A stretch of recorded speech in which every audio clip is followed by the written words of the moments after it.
ઠાસરા તાલુકાના કાલસર ગામે સાને રિફાઈ કમિટી જૂની ગાદી કાલસર દ્વારા પ્રથમ સમૂહ લગ્નનું આયોજન કરવામાં આવ્યું હતું. ઠાસરા તાલુકાના કાલસર ગામમાં શાને રિફાઈ કમિટી જૂની ગાદી કાલસર દ્વારા પ્રથમ સમૂહ લગ્નનું આયોજન, જેમાં 22 જેટલા મુસ્લિમ સમાજના દુલ્હા દુલ્હને ઇસ્લામ ધર્મના શરિયત પ્રમાણે લગ્ન કરી લગ્ન ગ્રંથિથી પ્રવેશ કર્યો હતો. આ સમૂહ લગ્ન દ્વારા એક અનુપમ સંદેશ પણ આપવામાં આવ્યો હતો.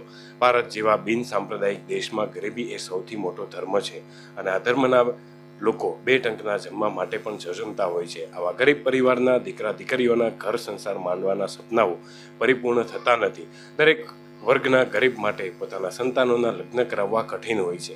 નાણાં અને સંસાધનથી લાચાર દરેક ધર્મના ગરીબ સંતાનોના લગ્ન કરાવી શકાતા નથી, પરંતુ કહેવાય છે કે જેનો કોઈ નથી તેનો ઈશ્વર છે, અને એ જ સૂત્રને સાર્થક સાબિત કરી બતાવ્યું છે.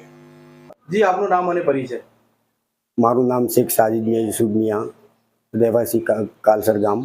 આજ રોજ જે પ્રોગ્રામ કરવામાં આવ્યું તેના અનુસંધાનમાં જણાવશો. આજે ઠાસરા તાલુકાના કાલસર ગામમાં 11 જોડાનું સમૂહ શાદીનું આયોજન કરવામાં આવ્યું.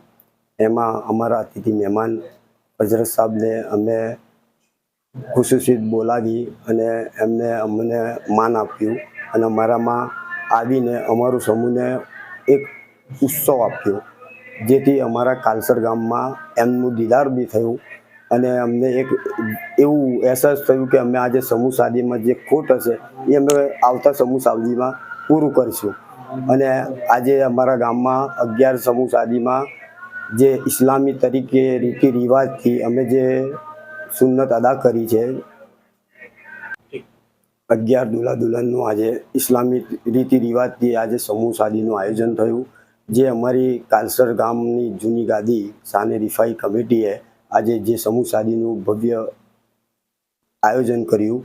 એમાં અમારા અતિથિ મહેમાન હજરત સાહેબે અમને આવીને અમારું માન સન્માન વધાવ્યું.